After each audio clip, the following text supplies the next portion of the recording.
आज मैं आपको बताऊंगा क्लास 11 की हॉर्नबिल बुक के chapter 1 the portrait of a lady की समरी। इसके राइटर हैं खुशवंत सिंह।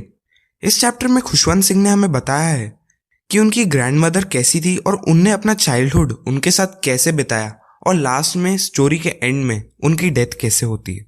तो सबसे पहले तो वो अपनी ग्रैंडमदर का एक शॉर्ट डिस्क्रिप्शन देते हैं जिसमें वो हमें बताते हैं कि उनकी ग्रैंडमदर की हाइट छोटी थी और उनकी कमर थोड़ी झुकी हुई थी।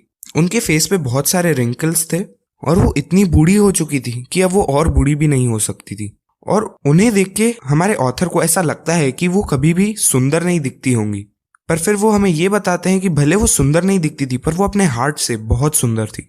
उनकी ग्रैंडमदर पूरे टाइम प्रेयर करती रहती थी और उनके हाथ में हमेशा एक रुद्राक्ष की माला हुआ करती थी। फिर ऑथर उनके स्वभाव की सुंदरता को बताने के लिए एक लाइन कहते हैं जो है, she was like a winter landscape in the mountains, an expanse of white serenity breathing peace and contentment. जिसे वो ये कहना चाहते हैं कि उनकी सोल बहुत ही प्योर एंड सीक्रेट थी।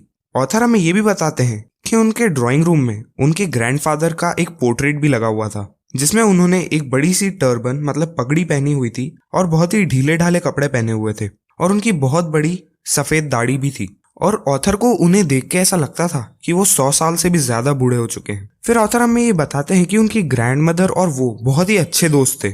ऑथर के जो पेरेंट्स थे उन्होंने ऑथर को उनकी ग्रैंडमदर के साथ उनके विलेज में छोड़ दिया था और सेटल होने के लिए वो सिटी में शिफ्ट हो गए थे। वहां पर विलेज में रोज उनकी ग्रैंडमदर उन्हें सुबह तैयार करती थी और स्कूल लेके जाती थी।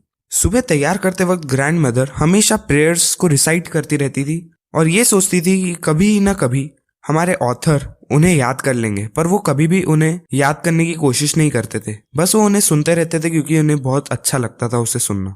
ऑथर हमें ये भी बताते हैं कि सुबह स्कूल जाते टाइम उनकी ग्रैंडमदर उन्हें एक वुडन स्लेट देती थी और कुछ येलो चॉक्स और उसके साथ एक इंक पॉट और एक रेड पेन दे देती थी। फिर ऑथर बताते हैं कि उनकी ग्रैंडमदर उन्हें सुबह नाश्ते में स्टेल चपातीस दिया करती थी जिसपे बटर और शुगर लगा हुआ रहता था और स्कूल जाते टाइम वो कुछ और स्टेल चपाती स्कूल अपने साथ ले जाया करती थी विलेज डॉग्स को खिलाने के लिए। फिर ऑथर हमें ये बताते हैं कि उनकी ग्रैंडमदर हमेशा उनके साथ स्कूल जाया करती थी क्योंकि उनके स्कूल से अटैच्ड एक टेम्पल था। जब बच्चे स्कूल में पढ़ रहे होते थे तब उनकी ग्रैंडमदर टेम्पल में बैठ के होली स्क्रिप्चर्स को पढ़ा करती थी जैसे कि गीता, और जब दोनों का काम खत्म हो जाता था तब वो दोनों अपने घर आ जाते थे। फिर ऑथर हमें ये बताते हैं कि उनके जब पेरेंट्स सिटी में सेटल हो जाते हैं तब वो उनकी ग्रैंडमदर और उन्हें सिटी में रहने के लिए बुला लेते थे। और हमारे ऑथर इसे एक टर्निंग पॉइंट डिस्क्राइब करते हैं अपनी ग्रैंडमदर और उनके बीच की फ्रेंडशिप का।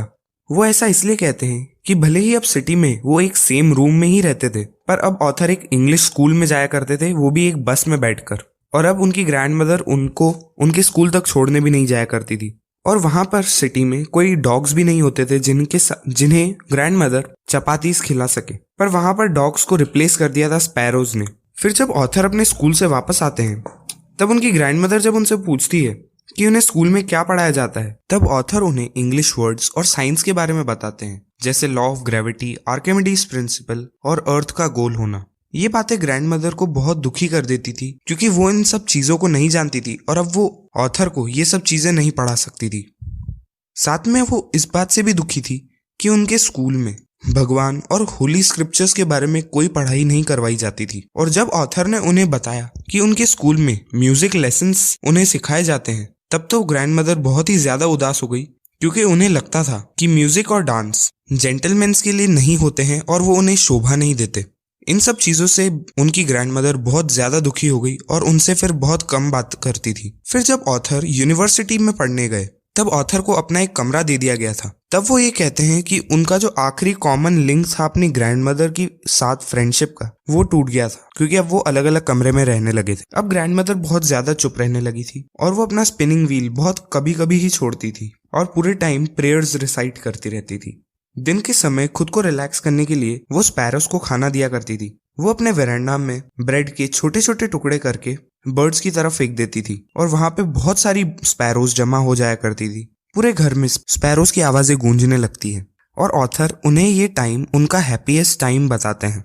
उसके बाद जब ऑथर की यूनिवर्सिटी की पढ़ाई खत्म हो जाती है और वो अपनी आगे की स्टडीज के लिए विदेश जाने की बात करते हैं तब उन्हें पक्का पता होता है कि उनकी ग्रैंडमदर बहुत उदास हो गई होंगी। वो वहां पे 5 साल तक पढ़ने के लिए जाते हैं और उन्हें ये भी डाउट होता है कि कहीं उनकी ग्रैंड मदर इस टाइम पीरियड में कहीं मर ना जाए, क्योंकि उनकी बहुत ज़्यादा एज हो चुकी थी अभी तक। पर जब ऑथर अपनी पढ़ाई के लिए बाहर जाने वाले होते हैं तब वो देखते हैं कि उनकी ग्रैंड मदर बिल्कुल भी उदास नहीं होती है और वो उन्हें छोड़ने के लिए रेलवे स्टेशन तक भी जाती है, पर वो उनसे कोई बात नहीं करती है। वो सिर्फ अपनी प्रेयर्स को ही रिसाइट करती रहती हैं। फिर ऑथर बताते हैं कि 5 साल बाद जब वो बाहर से पढ़ के वापस आ जाते हैं तब वो अपनी ग्रैंड मदर को अपने स्टेशन पर मिलते हैं और वो ये कहते हैं कि उनकी ग्रैंड मदर 5 साल बाद भी एक दिन भी बूढ़ी नहीं लगती है और वो अभी भी कोई बात नहीं करती हैं। वो सिर्फ अपनी प्रेयर्स ही रिसाइट करती हैं। और वो ये भी बताते हैं कि पहले जैसे ही उनके दिन का सबसे अच्छा समय वही होता था जब वो स्पैरोस को खाना खिलाया करती थी। उन्हें अपना घर बिल्कुल वैसा ही लग रहा होता है। पर उसी दिन शाम को वो बताते हैं कि उनकी ग्रैंड मदर पहली बार प्रे नहीं कर रही थी, बल्कि उन्होंने अपने नेबरहुड से कुछ वुमेन्स को बुलाया और एक पुराने ड्रम को बजाते हुए गाना शुरू कर दिया और इस तरह से उन्होंने उनका स्वागत किया। और ऑथर को ऐसा लगता है कि ये पहली बार ही होगा जब उनकी ग्रैंड मदर प्रे नहीं कर रही थी। उसके अगले ही दिन सुबह उनकी ग्रैंड मदर बीमार हो गई। डॉक्टर ने कहा कि उन्हें हल्का फीवर है और ये चला जाएगा, पर उनकी ग्रैंड मदर कहती है कि उनका अंत बहुत ही करीब है और उनके पास कुछ ही घंटे बचे हैं और वो अपने इस आखिरी समय में किसी से बात करके अपना समय खराब नहीं करना चाहती है और वो सिर्फ प्रे करना चाहती है।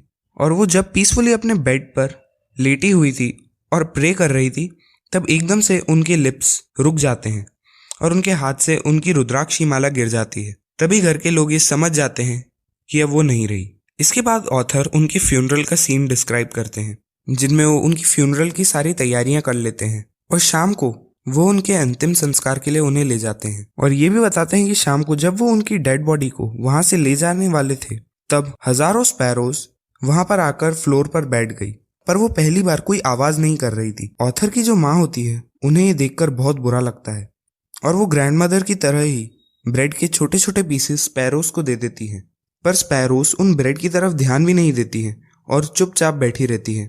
और जब वो ग्रैंड मदर की डेड बॉडी को वहां से ले जाते हैं तब सारी स्पैरोस चुपचाप चली जाती हैं और अगले दिन सुबह सारे ब्रेड के पीसेस स्वीपर वहां से हटा देता है। और ऐसे एंड होती है ये स्टोरी।